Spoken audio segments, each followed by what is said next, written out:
안녕하세요. 저는 60대 남자이자 2년 전 황혼 재혼을 한 사람입니다. 제 또래분들이 황혼 재혼에 대해 궁금하실 것 같은데요. 저는 황혼 재혼이든 뭐든 간에 사람만 잘 만나면 좋다고 생각합니다.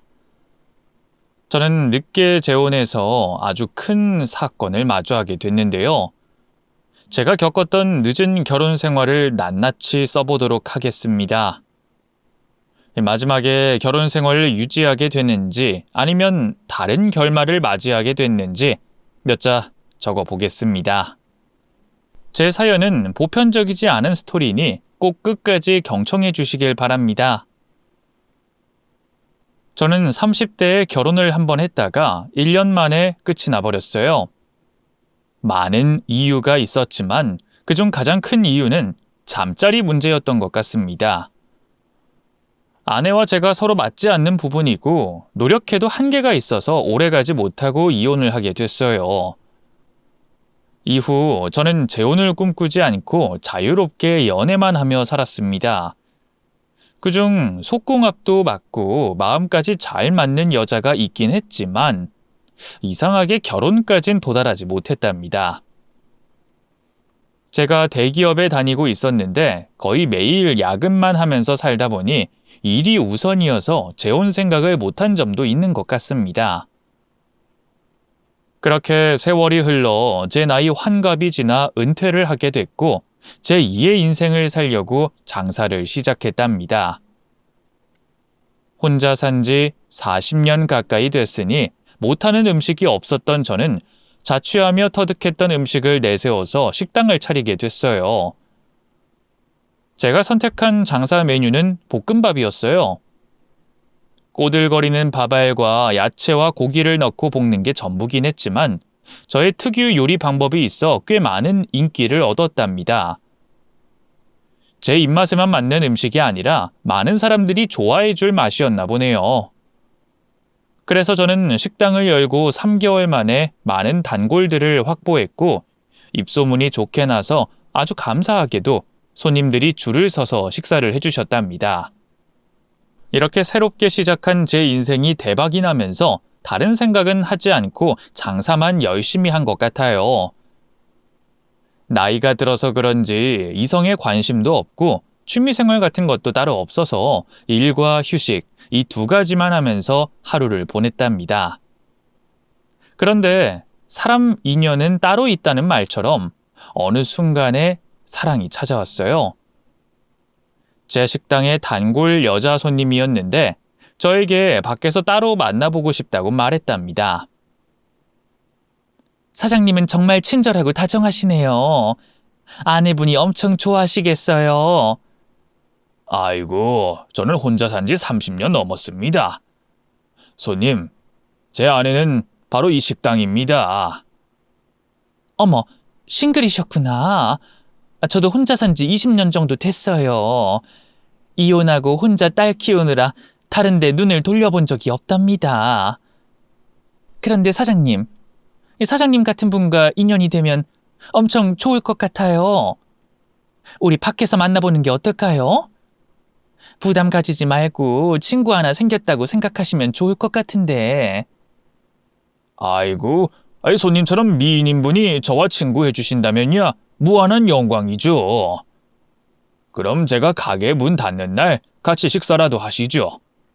그동안 저희 가게 오셔서 많이 팔아주셨으니 제가 최고급으로다가 대접하겠습니다. 그때까지만 해도 단골 손님인 여자분과 사랑에 빠질 거라고는 상상도 못했답니다. 그런데 저희 두 사람은 첫 데이트를 하고 나서 급속도로 가까워졌고 일주일에 한 번 쉴 때마다 그녀가 보고 싶어서 연락을 했답니다. 저도 모르게 깊은 사랑에 빠진 거였죠. 그녀 역시 제 연락을 반갑게 받아줬고 저를 좋아하고 있는 게 느껴졌답니다. 그렇게 저희 두 사람은 이팔 청춘처럼 화끈하고 짜릿한 사랑을 시작하게 됐어요. 저는 장사를 마치면 항상 애인을 만나 맛있는 것도 먹고 산책도 하고 모텔도 오가며 살아있는 기분을 느꼈습니다. 저는 언제까지 사랑이 지속될진 모르지만 애인을 만나는 동안에는 최선을 다할 생각이었어요. 그런데 그녀와 연애한 지 4개월쯤 됐을 때 갑자기 결혼 이야기를 하더라고요. 저는 재혼은 꿈도 꾸지 않고 있었는데 애인이 저와 살림을 합치고 싶다는 말을 매일같이 했답니다. 오빠, 우리 이제 부부로 살면 안 돼? 결혼식까지는 아니더라도 혼인신고만이라도 하고 같이 늙어가면 좋을 것 같은데. 결혼? 아이, 선자야, 너 진심이야? 나랑 결혼하고 싶은 거야? 응, 당연하지. 그럼 오빠는 나랑 결혼할 생각도 하지 않고 만나는 거야? 설마 오빠 선수야? 아니, 내가 무슨 선수니? 아이, 성실하게 일만 하고 살아온 사람인데. 어쨌든 간에 난 이런 식으로 계속 만나는 것보다 오빠의 아내가 되고 싶어. 우리 결혼해. 애인 선자는 진심으로 저와 결혼하고 싶다고 여러 차례 말했습니다. 제가 말을 얼버무리며 넘기곤 했었는데 계속되는 결혼 이야기에 피할 수가 없게 됐어요. 선자가 계속 연애만 할 거면 다른 사람을 찾으라고 하더라고요. 오빠, 나는 가정을 다시 이루고 싶어. 이렇게 연애만 하고 즐기는 사이만으로 오빠와 만나고 싶지 않다고. 나도 조금 있으면 환갑인데 안정적인 삶을 살아야 하잖아. 그래, 알겠어. 우리 결혼하자. 나도 선자 너와 남은 인생을 함께하고 싶다고. 절대로 놓치고 싶지 않은 사람이란 말이야. 그러자 A는 제 목을 감아 안으며 뽀뽀를 쪽 해줬답니다. 이렇게 사랑스러운 여자가 저와 남은 생을 함께하고 싶다고 하니 어떻게 거절할 수 있겠어요. 그래서 저희는 얼마 뒤에 혼인신고를 하고 제 집에서 살림을 차렸답니다. 일주일 동안 60대 신혼을 만끽하며 아주 행복한 시간을 보내고 있었답니다. 그런데 아내 선자가 제 의견을 묻지 않고 누군가를 집으로 초대했습니다. 바로 아내의 딸과 사위였죠. 두 사람은 딱 한 번 봤는데 제 집에 짐을 싸서 들어왔답니다. 잠깐 놀러 온 것 같지 않아서 아내에게 물었습니다. 여보, 그 세경이랑 박서방 뭐야? 저 짐가방 뭐냐고? 아, 쟤들 월세 사는 게 마음에 걸려서 내가 들어오라고 그랬어. 여보, 미안한데 한두 달만 같이 살면 안 될까? 쟤네 둘 다 무직이야. 박서방이 취업하면 바로 내보낼 테니까 당신이 이해 좀 해주면 안 될까? 월세 낼 돈이 없다고 앓는 소리를 하길래 내가 일단 집으로 오라고 그랬어. 아무리 그래도 나한테 한마디 상의 없이 애들을 부르면 어떡해? 당신 화났구나. 미안해. 그럼 애들 바로 내보낼게. 아내는 서운한 표정으로 딸과 사위에게 다가가 사정을 말하는 것 같았습니다. 딸 내외는 짐가방을 다시 들고 나가려고 했답니다. 그런데 마음 약해진 저는 큰 소리로 딸을 불러 세웠어요. 세경아, 박서방! 나가지 말고 여기서 지내. 새아빠, 그게 정말이에요? 고마워요. 장인어른, 감사합니다. 역시 장인어른은 쿨한 사나이십니다.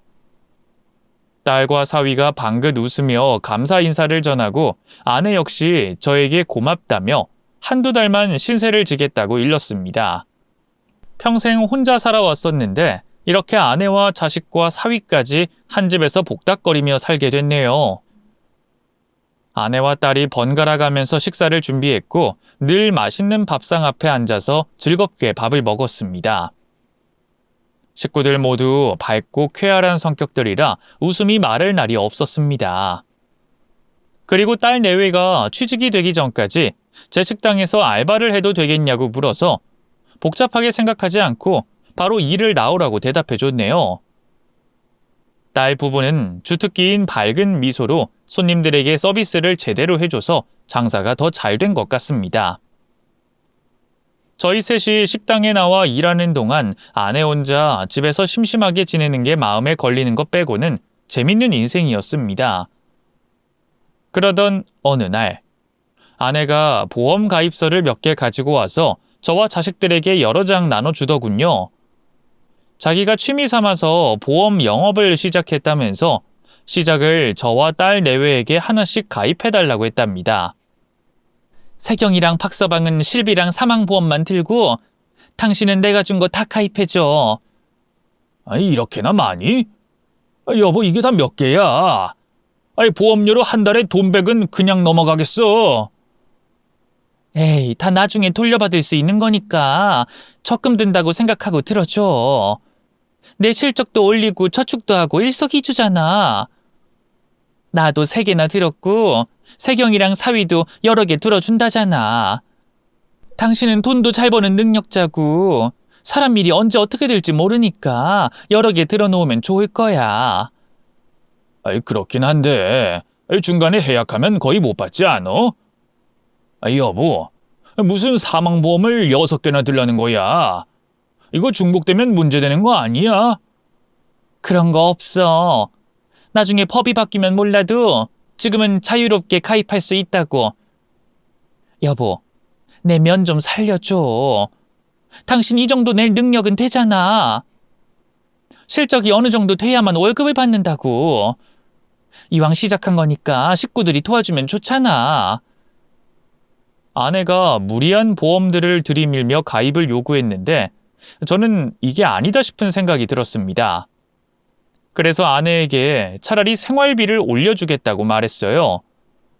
그러자 아내는 삐져서 저에게 등을 돌리더군요. 여보, 자, 우리 오늘 밤 뜨겁게 불태워볼까? 이리 와봐, 여보. 건들지 마. 내 부탁 하나도 들어주지 않는 남편이 뭐가 예쁘다고 하나죠? 나 기분 별로거든? 그러니까 괜히 김칫국 마시지 말고 TV 차. 여보, 너무하는 거 아니야? 보험 안 들었다고 이러는 건 너무 치사하잖아. 그래, 난 치사한 년이야. 내 실적 좀 올려보겠다고 부탁한 건데 단번에 거절을 하냐? 됐어. 당신이랑 입씨름하기 싫으니까 그만하고 자. 아내는 며칠 내내 삐져서 저와 눈도 마주치지 않았답니다. 그리고 보험 영업을 열심히 하는지 매일 늦게까지 일하다가 자정이 돼서야 집에 왔어요. 여보, 지금 시간이 몇인 줄 알아? 당신 가정 있는 여자야. 이렇게 늦으면 전화라도 받아야 하는 거 아니야? 내가 얼마나 걱정이 많았는 줄 알아? 아, 그러셨어? 당신이 실적 올려주지 않아서 2발로 뛰어다니느라 늦게 왔다. 됐냐? 그렇게 피곤하면 기다리지 말고 먼저 차. 난 씻고 거실에서 텔레비전 보면서 잘 거니까. 아직도 화난 거야? 그럼 내가 보험 다 들어주면 이렇게 늦게 다니지 않아도 되는 거지? 제가 백기를 드는 발언을 했더니 아내의 얼굴에서 미소가 번졌습니다. 뭐? 여보, 그럼 나 실적 올려주는 거야? 보험 들어줄 거야? 우리 남편 최고. 그래, 들어줄게. 나중에 돌려받는다고 생각하고 보험 들게. 생각해보니까 내가 이기적이었던 것 같아. 만약 내가 저승 가면 당신이 빈손으로 살아가야 하잖아. 난 그렇게 도움 안 되는 남편으로 남고 싶지 않아. 보험 당신이 들라는 만큼 다 들게. 정말? 여보, 고마워. 역시 내가 남편 하나는 정말 잘 골랐다니까.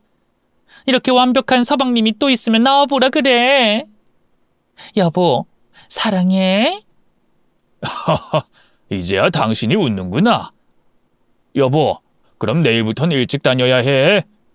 그리고 나랑 잠자리도 많이 해주고 말이야. 으이구, 알았어. 내일부터 일찍 들어올게. 그리고 잠자리는 말 나온 김에 지금 바로 방으로 들어갈까? 애들 자는 것 같으니까 마음 편하게 불태워보자고. 좋았어. 내가 이날은 며칠 동안 참은 줄 알아? 그동안 밤마다 당신이랑 하고 싶어서 죽는 줄 알았다니까. 당신 오늘 잠은 다 잤다고 생각해? 2박 3일 동안 잠잘 생각하지 마. 아이, 몰라. 오빠는 늑대. 아우. 그렇게 저는 아내에게 보험을 들어주고 나서야 한 침대에서 사랑을 나눌 수 있게 됐습니다. 또 그날 이후로는 밤 늦게까지 일하지 않고 일찍 들어오거나 아예 출근하지 않는 날도 덜어 있었답니다. 아내와의 사이는 계속 좋았고 딸과 사위와도 허물없이 잘 지냈어요. 하지만 평생 이렇게 같이 살 수 없는 노릇이었죠. 제가 아내와 둘이 오붓한 시간을 더 많이 보내고 싶었기 때문에 딸 부부를 내보내고 싶은 마음이 조금은 있었답니다. 그래서 얼마 뒤 제가 퇴사한 회사에서 계약 사원을 뽑는다고 공고가 올라와서 사위와 딸에게 지원해보라고 전했습니다. 세경이랑 박서방, 내가 퇴사한 대기업에서 계약 사원을 뽑는다더라. 지원 자격 따로 보지 않는다고 하니까 둘이 같이 지원해보는 게 어떻겠니? 새아빠, 저희 지금 새아빠 가게에서 일 잘하고 있잖아요. 저희가 가게에 피해라도 줬나요? 좀 섭섭하네요. 아니, 내 말은 너희가 일을 못한다는 말이 아니라 큰 회사에 다니는 게 훨씬 좋을 것 같으니까 지원하라는 말이야. 월급도 내가 주는 것보다 훨씬 많이 줄 거고 정규직 되면 정년까지 잘 다닐 수 있을 것 같다고. 너희 둘 다 수도권에 있는 4년제 대학 나왔으니 충분히 합격할 수 있을 거야. 하지만 딸 부부는 고개를 가로저으며 싫다고 말하더군요. 새아빠, 우린 그냥 아빠 밑에서 일하다가 돈 모아서 장사하고 싶어요. 그래, 그 장사를 해도 좋은데 회사를 다녀야 돈을 빨리 모을 수 있잖니. 지금처럼 내 밑에서 계속 일한다고 해서 내가 회사 연봉만큼 줄 수가 없잖아. 괜찮아요. 저희한테 방법이 있으니까 걱정하지 마세요. 나중에 돈 들어올 일이 있거든요. 그러니? 내가 괜히 오지랖을 부렸구나. 미안하다. 아니에요. 가족끼리 미안한 게 어딨어요. 아빠, 저희 여기서 더 지내도 되죠? 우린 아빠랑 같이 살아서 너무 좋아요. 우리 오래오래 행복하게 살아요? 아셨죠? 그래. 이젠 두 사람이 내 집에서 지내는 게 아주 익숙해져서 좋구나. 편하게 지내고 싶은 만큼 있거라. 저는 두 사람을 독립시키려고 취직 이야기를 꺼냈는데 아무것도 얻지 못하고 계속해서 같이 동거하게 됐네요. 그렇게 저는 6개월을 아내와 의붓딸 부부와 같이 지냈습니다. 피 한 방울 섞이진 않아도 한 식구가 되는 게 신기하기도 했고 정도 많이 들어서 이제는 딸애가 친딸처럼 느껴졌습니다. 사위도 마찬가지였고요. 그리고 아내와도 둘이 충분히 오붓하고 좋은 시간을 자주 보내게 돼서 더할 나위 없었답니다. 시간은 지나 무더운 여름날이 왔습니다. 저는 식당 문을 닫을 수 없기 때문에 휴가는 생각도 하지 않고 있었어요. 그런데 사위가 일하다 말고 언제 휴가를 가냐고 묻더군요. 장인어른, 저희 식당은 언제 휴가예요? 휴가? 나는 한 번도 휴가를 떠나본 적이 없는데. 그리고 손님들이 이렇게 찾아오는데 어떻게 가게 문을 닫겠나? 난 괜찮으니까 자네랑 세경이 둘이서 다녀오게. 아니다, 자네 장모까지 모시고 재밌게 놀다 오게. 난 일하는 게 낫겠어. 장인어른, 그러지 말고 온 가족이 놀러 다녀와요. 이 더위에 쉬지도 않고 일하면 병나요. 장인어른, 그리고 우리가 한 식구가 되고 한 번도 여행 가지 못했잖아요. 그동안 장인어른이 혼자 어떻게 사셨는진 몰라도 이젠 책임져야 할 장모님도 있고 세경이도 있잖아요. 돈을 많이 번다고 전부가 아니에요. 가족끼리 친목 다지고 추억도 많이 만들어야 한다고요. 맞아요, 아빠. 다른 식당도 휴가 간다고 써붙여놨던데 우리라고 그러지 말라는 법이 있나요? 그리고 아빠 요즘 다크서클이 턱까지 내려왔어요. 좀 쉬셔야 해요. 그리고 무엇보다 내가 아빠랑 꼭 여행을 같이 가고 싶단 말이야. 그래?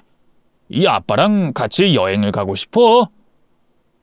듣고 보니 자식들이 틀린 말을 하는 것 같진 않았습니다. 또 생각해보니 저는 평생 여름 휴가를 누군가와 같이 떠나본 적이 없더라고요. 그래서 이번 기회에 좋은 추억을 만들고 오면 좋겠다 싶었습니다. 그래, 좋다. 휴가 가자. 나도 식구들 생겼으니 재밌게 놀다 와야겠구나. 그럼 어디로 갈까? 바다? 아니면 시원한 산? 아빠, 제가 좋은 데 알고 있어요.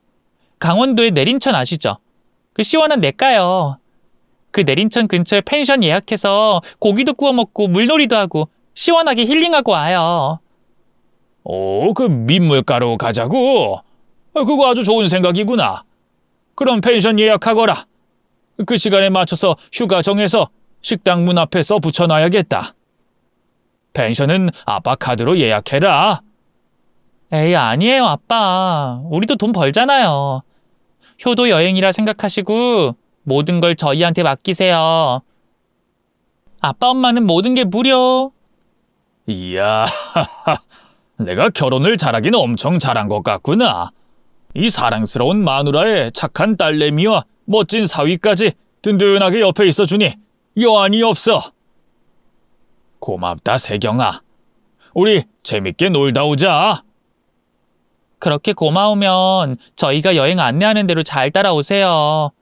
아마 엄청 재밌고 짜릿하실 거예요. 그래서 저는 가족들과 여름 여행을 떠났습니다.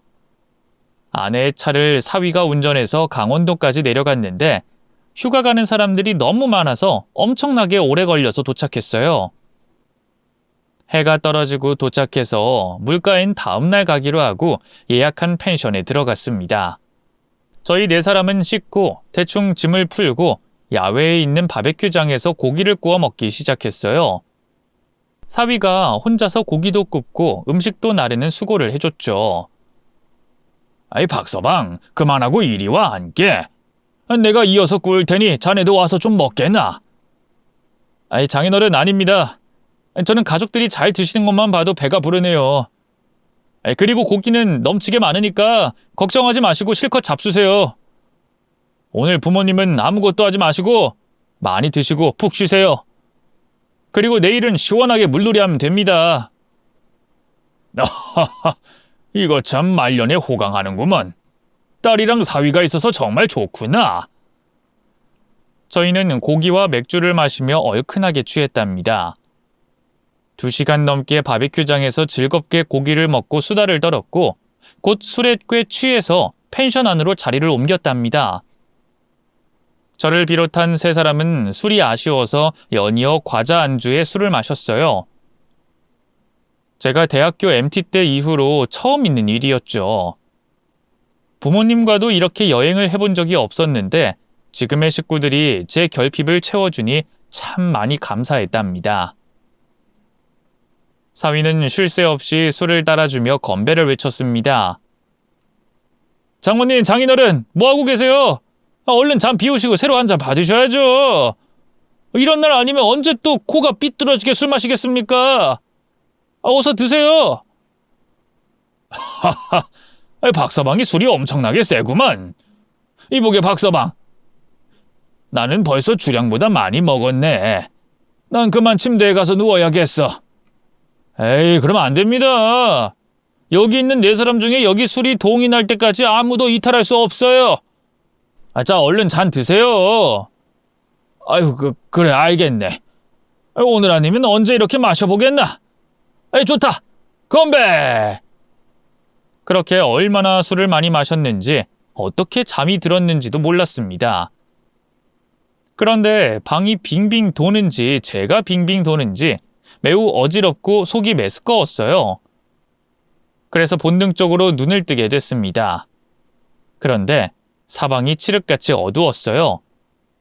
아침 햇살이 창가로 들어오고 있어야 정상인데 아무리 눈을 비벼봐도 시커먼 암흑만 가득했습니다. 몸을 일으켜 불을 켜려고 하자 머리를 천장에 박고 말았어요. 왜 이렇게 천장이 낮은가 해서 손을 뻗어봤더니 머리 바로 위가 천장이었습니다. 그리고 몸을 편하게 펴려고 했는데 비좁아서 웅크리고 있어야 했어요. 그 순간 제가 있는 곳은 펜션이 아니라 다른 곳이라는 걸 깨달았어요. 그리고 술이 덜 깨서 그런지 몸도 힘들지만 정신도 제대로 깨지 않았습니다.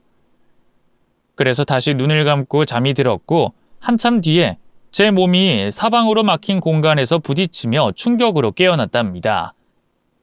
그제야 제가 어디에 있는지 알겠더라고요. 저는 자동차 트렁크 안에 갇혀 있던 겁니다. 도와달라고 소리를 내고 싶었는데 기운이 나지 않아 눈만 껌뻑거리며 멍하니 누워만 있었어요. 그런데 그때 제가 타고 가는 차 안에서 대화 소리가 들렸습니다.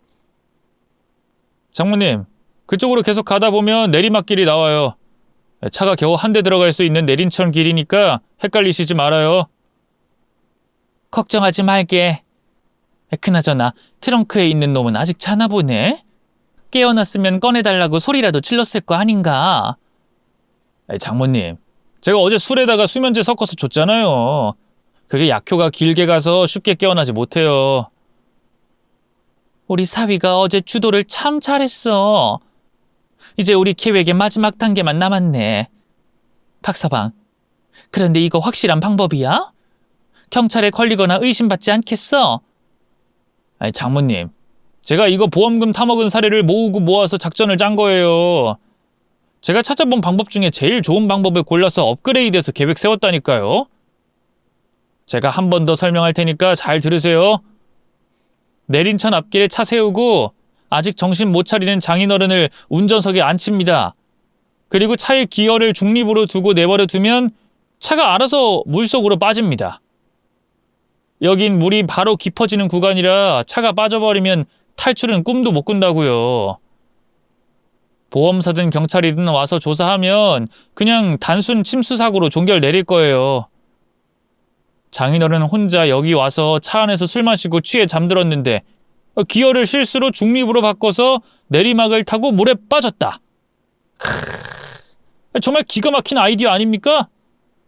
장모님, 이런 식으로 머리 써서 보험금 타먹은 놈들이 한둘이 아니에요. 아시겠어요? 아유, 역시 우리 사위 정말 장해. 난 저 늙어 빠진 놈이랑 6개월 동안 살붙이고 사느라 기분이 정말 더러웠어. 이제 저 냄새나는 놈이랑 한 침대 쓰지 않아도 되니 속이 다 후련하네. 수고 많으셨어요, 장모님. 보험금 의심받지 않고 받으려면 딱 6개월 이후부터가 적당하잖아요.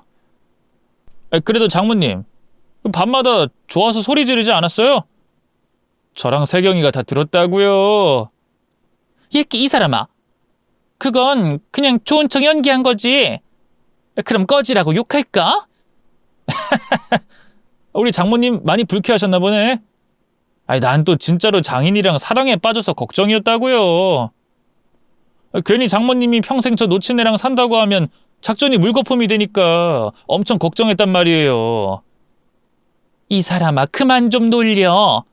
나도 다 그놈의 돈 때문에 연기한 거야. 저 노인네는 자기가 왜 여태까지 혼자 산지 모를걸? 밤일도 개떡같이 못하고 센스도 없고 무드도 없는 찌질한 놈이라고. 내가 저런 놈이랑 반년을 살아줬으니 어디 가서 상이라도 받아야 후련할 것 같단 말이야. 장모님, 상 대신 돈을 받을 겁니다. 놓친 내 사망보험 다 해서 얼마 받을 수 있는 거죠? 보험 6개 다 해서 85억 정도 될 거야. 그리고 보험금뿐만 아니라 저 놓친 내 재산이랑 가게 모두 우리 몫이 되는 거지. 그럼 대충 다 합쳐도 90억은 좋게 넘을 거야. 아유, 그 돈 빨리 받았으면 좋겠다. 박서방, 자네 작전대로 제대로 끝나야 해. 실패하면 우리 모두 끝이라고. 장모님, 제가 이것 짜려고 얼마나 자주 와서 연습한 줄 아세요? 이건 절대 빠져나가지 못하는 한방이라고요. 이게 실패하면 제 손에 장을 지질게요. 좋아, 자네만 믿겠네. 그럼 우린 곧 떼부자가 된다. 해외로 뜨자. 식구들의 대화를 들어보니 처음부터 저에게 돈 때문에 접근한 거였습니다. 단순히 돈만 뜯어내면 다행이게요. 보험 사기로 저를 저 세상으로 보내려고 지금 트렁크에 갇혀 있게 된 겁니다. 저는 사위놈이 술에 탄 수면제 때문인지 몸이 무겁고 눈꺼풀이 자꾸 감겨서 아무것도 할 수 없었습니다. 이윽고 내린천 앞에 차를 세웠는지 뒷좌석에 앉아있던 사위가 뒷좌석 등받이 쪽에 있는 문을 젖히더니 저를 보고 씩 웃더군요. 아이고, 장인어른 일어나셨네. 그런데 기운이 없는지 꼼짝을 못하고 있으셨구나. 자, 제가 편하게 보내드릴 테니까 괜히 힘주거나 반항하지 마세요. 그랬다간 못 볼 꼴 볼 테니까 말입니다. 저는 힘겹게 입을 떼며 말했습니다. 이 악마 같은 놈, 당장 그만두지 못해. 지금이라도 당장 그만둬. 이 놓친 내가 아직 살만한가 보네. 나한테 명령까지 하고 말이야. 이봐 장인어른, 당신은 처음부터 우리의 밥이었어. 그냥 돈줄이었을 뿐이라고. 6개월 동안 네 놈을 구월 삼느라 다들 얼마나 많은 애를 쓴 줄 알아? 특히 장모님은 당신 같은 노친네랑 한침대 쓰는 게 엄청난 고역이었대. 노친네가 매일 밤 황홀한 비명 지르더니 이제 그런 기분은 못 느낄 거야. 이승은 오늘이 마지막일 테니까. 이 콩가루 집구석 놈들, 내가 쉽게 니들이 바라는 대로 떠날 것 같으냐? 어림없다, 이 자식아! 그럼 뭐라도 해봐. 나한테 주먹질이라도 해보라고. 왜? 기운 없어서 움직이지 못하겠지? 내가 제대로 막가게 했으니 움직이기 힘들 거야. 사위놈은 저를 끌어당겨서 트렁크에서 뒷좌석으로 빼냈고 아내와 딸애가 담합해 저를 운전석에 옮기려고 낑낑거렸어요. 제 몸은 마비라도 됐는지 차 안에서 여기저기 부딪혔는데도 아픈 통증을 느끼지 못했답니다. 세 사람은 저를 운전석에 힘들게 앉히고 안전벨트를 채웠습니다. 그리고 아내와 딸이 차에서 내리더군요. 아내는 희죽거리며 작별 인사를 하더군요. 여보, 우릴 너무 원망하지 마. 6개월 동안 좋은 추억 가져갔으면 이 정도 보답은 해야 하는 거잖아. 당신도 인정하지? 이 나쁜 년, 지옥으로 가게 될 거다. 니년이랑 니년 딸과 사위 모두 지옥으로 가게 될 거야. 뭐라고? 내가 잘못 들었나? 지옥에 갈 사람은 우리가 아니라 당신이야. 왜냐하면 우린 당신 보험금과 재산으로 해외로 나가서 호강하면서 오래오래 살 거거든. 여하튼 천국이든 지옥이든 잘 떠나? 그럼 영원히 안녕. 너희들 하늘이 가만두지 않을 거야. 이 짐승보다 못한 악마들아. 제가 힘겹게 소리내자 딸과 아내가 뒤로 물러났고 사위가 브레이크를 밟더니 제 옆에 있는 기어봉을 잡고 중립으로 옮겼습니다. 그리고 운전석 문을 쾅 하며 닫자 자동차는 곧바로 내리막을 빠르게 달려갔습니다. 이윽고 내린 천에 수직으로 처박히며 저와 자동차는 물속으로 처박히듯 가라앉았습니다. 창문 사이로 물이 콸콸 들어오기 시작하자 저는 정신을 번쩍 차렸습니다. 여기서 잠들면 끝장이라는 걸 되뇌이고 제 손을 힘들게 올려 운전석 문을 열려고 밀어봤습니다. 하지만 침수된 차량의 문은 절대로 열리지 않았습니다. 그래서 전 안전벨트를 풀고 인정사정 없이 주먹으로 창문을 때렸답니다. 이윽고 온몸의 세포가 깨어나며 온몸이 아프더군요. 수면제 약효가 끝이 난 것 같았죠. 그래서 전 목숨을 건지기 위해 운전석 창문을 주먹으로 때리고 발로 힘껏 찼습니다. 차는 물속에 완전히 잠겼고 저는 내린 천에 물을 삼키며 무조건 창문을 깨려고 발버둥 쳤답니다. 숨이 너무 막혀서 포기할까 하는 생각을 아주 잠시 했지만 괘씸하고 사악한 아내와 자식들이 편하게 발 뻗고 산다는 생각을 떠올리니 바로 살고 싶더군요. 제가 당한 걸 되갚아주기 전에는 절대로 세상 떠날 생각이 없었습니다. 그래서 계속해서 주먹과 발로 창문을 두드리자 미세하게 금이 가더니 유리창이 깨져서 무너져 내렸답니다. 이에 저는 차 안에서 빠져나와 헤엄을 치기 시작했어요. 깊이가 낮은 곳이 어느 방향인지 몰랐지만 본능적으로 제 몸이 땅과 가까운 곳으로 헤엄쳤답니다. 이윽고 얼굴을 물 밖으로 꺼내며 숨을 몰아쉬었습니다. 그리고 주변을 돌아보니 제가 빠진 곳에서 조금 떨어진 곳이었어요. 희미하게 아내와 딸 부부가 만세를 부르며 좋아하는 모습이 보이더군요. 저는 겨우 내린 천 앞에 있는 돌바닥에 팔을 뻗어 물 밖으로 나왔답니다. 그리고 사람이 눈에 보일 때까지 앞만 보고 달렸습니다. 이윽고 온몸이 젖고 하얗게 질린 저를 발견한 청년이 무슨 일이냐며 묻더군요. 저는 말할 기운이 없어 일단 바닥에 앉아 숨을 고르고 있었습니다. 청년은 다시 한번 저에게 무슨 일이 생긴 건지 물으며 적극적으로 도와주겠다고 말했습니다. 그래서 저는 차근차근히 어젯밤부터 오늘까지의 일을 설명해 줬습니다. 그러자 청년이 크게 분노하면서 당장 그 인간들이 있는 곳으로 가서 혼쭐을 내주자고 하더군요. 이에 저는 더 이상 잃을 것도 두려울 것도 없어 청년과 함께 저를 빠뜨린 장소로 걸어갔습니다. 아내와 딸 부부는 그 자리에서 이제 막 벗어나고 있었답니다. 세 사람은 제가 멀쩡하게 다른 곳에서 걸어오는 걸 보고 경악하며 소리를 질렀어요. 뭐야? 저 놓친 내가 왜 저기서 나타나는 거야? 박서방, 이게 도대체 어떻게 된 일이야? 이런 젠장 돌아버리겠네. 늙은이가 운이 좋구만. 장모님, 걱정하지 마세요. 아직 끝나지 않았어요. 저 놓친내 물에다 집어 던지면 돼요. 차는 이미 침수됐으니까 빠져나오다가 저 세상 간 거라고 하면 된다고요. 이런 미친. 그럼 저 놓친내 옆에 있는 청년은 어쩔 건데? 아이, 돌아버리겠네. 안 되겠다.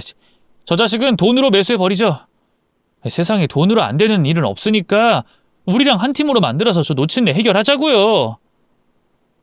그래서 저와 청년이 가까이 다가가자 겁에 질린 세 사람이 뒷걸음질을 치더군요. 사위가 저를 도와주러 온 청년에게 말했습니다. 이봐 아저씨, 우리 좀 도와줘요. 우리가 돈 되는 일을 줄 테니까 한 배 탑시다. 당신들이 이 어르신을 해치려고 했던 3인방이구만. 근데 나더러 한 배에 타자고? 아, 벌써 다 들었군요. 아저씨, 괜히 돈도 안 되는 정의로운 짓 하지 마시고 저 놓친내를 우리랑 같이 처리합시다. 저 놓친내 몸값이 얼만 줄 알아요? 자그마치 90억이 넘어요. 그러니까 우리랑 같이 저놈을 물에다 던져버리자고요. 이런 빌어먹을 개같은 놈들. 너희들 내가 누군지 알고 그따위 말을 해? 우리는 아저씨가 뭐하는 사람인지 관심 없어. 그냥 우리 도와주면 10억 정도는 줄 수 있어. 지금 사람도 없고 하니까 빨리 처리하자고. 어때? 그러자 청년이 주머니에서 경찰 배지를 꺼내들었습니다. 저를 도와주려고 온 청년은 강력계 형사였습니다. 자, 당신들 신원은 아직 파악하지 못했지만 과실치상죄로 긴급 체포합니다. 세 사람 다 머리에 손 올리고 무릎 꿇으세요. 당장! 뭐야, 짭새였어? 아이 씨부를. 일이 존나게 꼬여버렸네. 장모님, 이제 어떡하죠? 박서방, 자네 우리한테 뭐라 그랬어? 이 일이 실패하면 손가락에 창을 지진다며. 이제 어떡할 거야? 잠깐만요. 저 형사 아직 아무한테도 말하지 않은 것 같아요. 지나가다가 온 것 같은데. 그냥 두 놈 다 처리해버리죠. 자네가 저 형사를 상대하겠다고? 미련한 놈아, 그게 말이 되니? 네가 무슨 수로 형사를 이겨? 장모님, 어차피 지금으로선 빠져나갈 방법은 단 하나예요. 저 경찰은 물에 빠져 실종시켜버리고 놓친내는 계획대로 차를 타고 혼자 사고사를 되진 거로 위장하면 돼요. 아주 간단합니다, 장모님. 아이고, 내가 못 살아. 저 놓친내는 그렇다 치고 우리가 저 형사를 이겨먹을 수 있겠어? 일단 방법은 그거 하나뿐인 것 같으니 돌 하나씩 들자. 아내와 딸 부부는 손에 주먹만한 돌을 하나씩 잡고 형사에게 달려들었습니다. 그러자 형사가 주머니에서 테이저건을 꺼내 사위놈에게 쐈습니다. 이게 뭐야? 많이 아픈... 사위놈이 앞으로 고꾸라지며 기절하자 아내와 딸에는 겁을 먹고 돌을 손에서 놔버리고 무릎을 꿇더군요. 아이고 형사님, 죄송합니다. 저희가 죽을 죄를 지었습니다. 여보, 미안해. 당신 많이 다쳤어? 그래도 무사하니 형사님한테 조용히 넘어가자고 말해봐봐. 뭐라고? 당신은 지금 이게 그냥 조용히 묻어버릴 수 있는 일이야? 당신이 나한테 저지른 짓은 강력범죄라고! 당신이 조용히 물속에서 나오지 않았으면 강력범죄가 아니라 단순 사고사였어. 따지고 보면 당신 때문에 우리가 범죄자가 된 거라고. 이게 뭔 개소리야? 당신이나 자식 새끼들이나 아주 똑같은 악마 새끼야. 너희들 오늘 내 손에 돼졌어. 분노한 제가 두 모녀에게 다가가려고 했더니 형사가 저를 붙잡더군요. 어르신, 다 끝났습니다. 제가 무전 쳤습니다. 곧 형사들이 때로 올 겁니다. 그리고 어르신은 구급차 오면 병원으로 가실 거예요. 괜히 무리하지 마시고 저쪽에 앉아서 쉬고 계세요. 이제부턴 제가 다 알아서 하겠습니다. 이봐요, 형사 양반. 나 이대로 억울해서 그냥은 못 보내. 나한테 5분만 시간을 주고 잠깐 뒤돌아 있으면 안 되겠어. 저것들이 멀쩡하게 감옥에 가면 억울해서 살 수가 없다. 저것들이 멀쩡하게 감옥에 가면 억울해서 살 수가 없을 것 같단 말이오. 그 말에 형사는 주변을 두리번거리더니 대답하더군요. 네, 좋습니다. 여긴 뭐 CCTV도 없고 사람도 없으니 빨리 끝내세요. 딱 5분 드릴게요. 고맙소, 형사 양반. 형사가 뒤를 돌자 저는 아내를 향해 달려가 귀싸대기를 세게 날렸습니다. 이 악마녀나! 감히 나를 해치려고 해? 사고사로 위장하고 보험금에 내 재산 모두를 꿀꺽하려고 했겠다. 니들이 그러고도 사람 새끼라고 할 수 있어? 여보, 한 번만 봐줘. 이게 다 저기 자빠져 있는 사위놈이 꾸민 짓이야. 우린 당신을 진심으로 한 식구로 생각했는데 저놈이 돈에 눈이 멀어서 우릴 꼬드긴 거라고. 여보, 당신 그 뭐냐, 가스라이팅인지 뭔지 알지? 바로 우리가 그걸 당한 거야.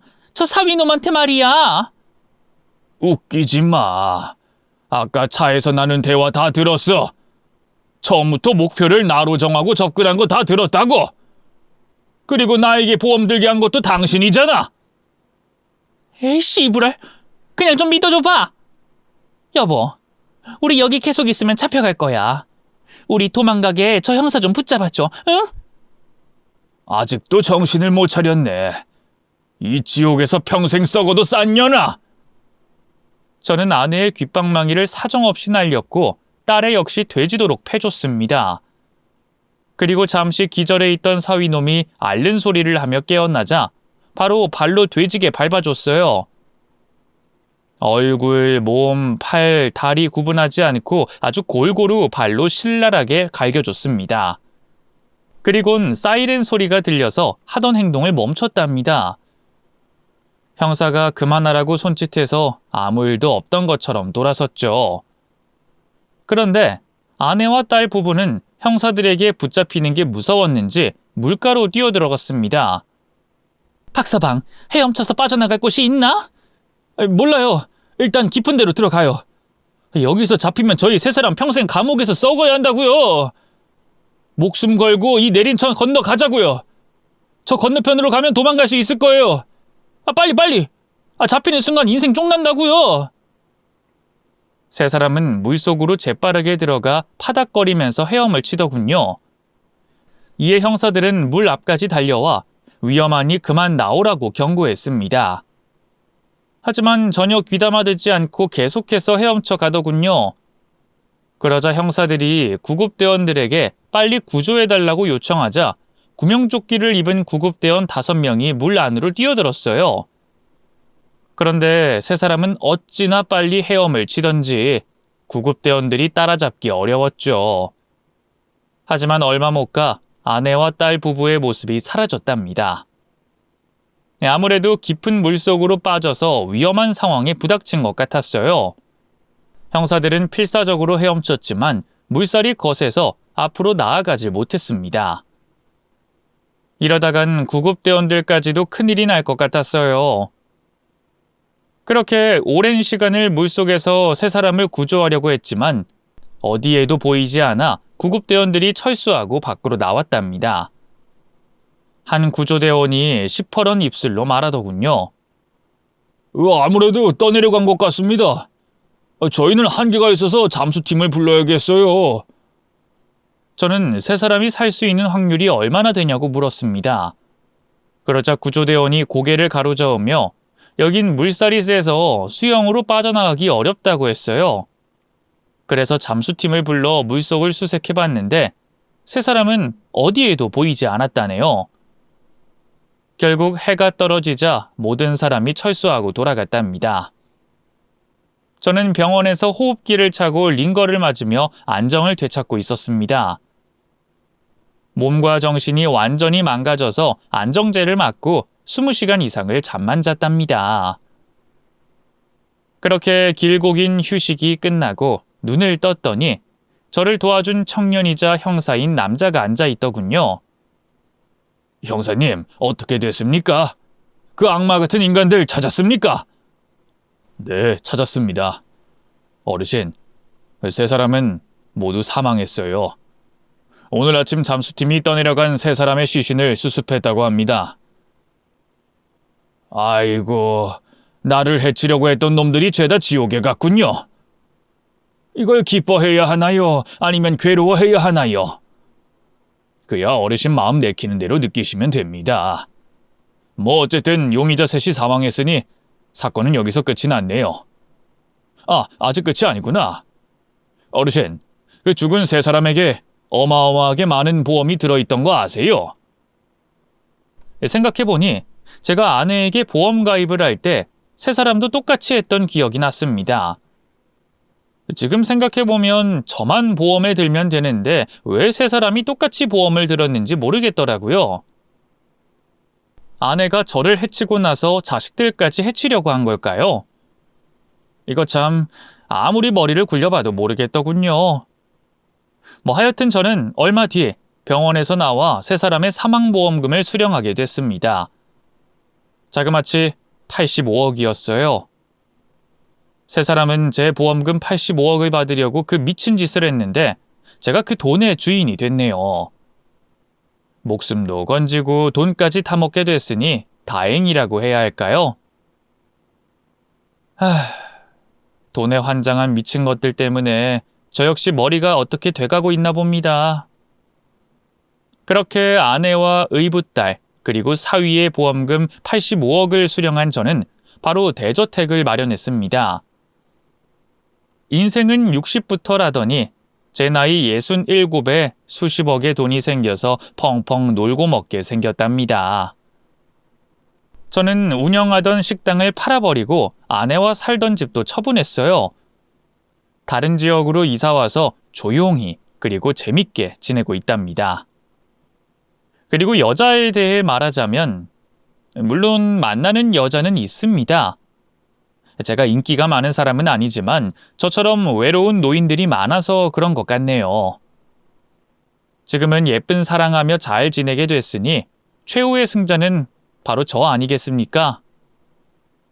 저에게 일어났던 사건이 충격적이면서도 시원한 반전으로 여러분의 속을 뻥 뚫리게 했나요?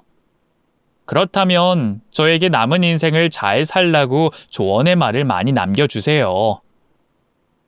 여러분, 저처럼 된통 당하는 분이 한 사람도 없길 바라며 꼭 진실한 사람과 행복하게 지내길 바랍니다. 끝까지 들어주셔서 감사합니다. 안녕히 계세요.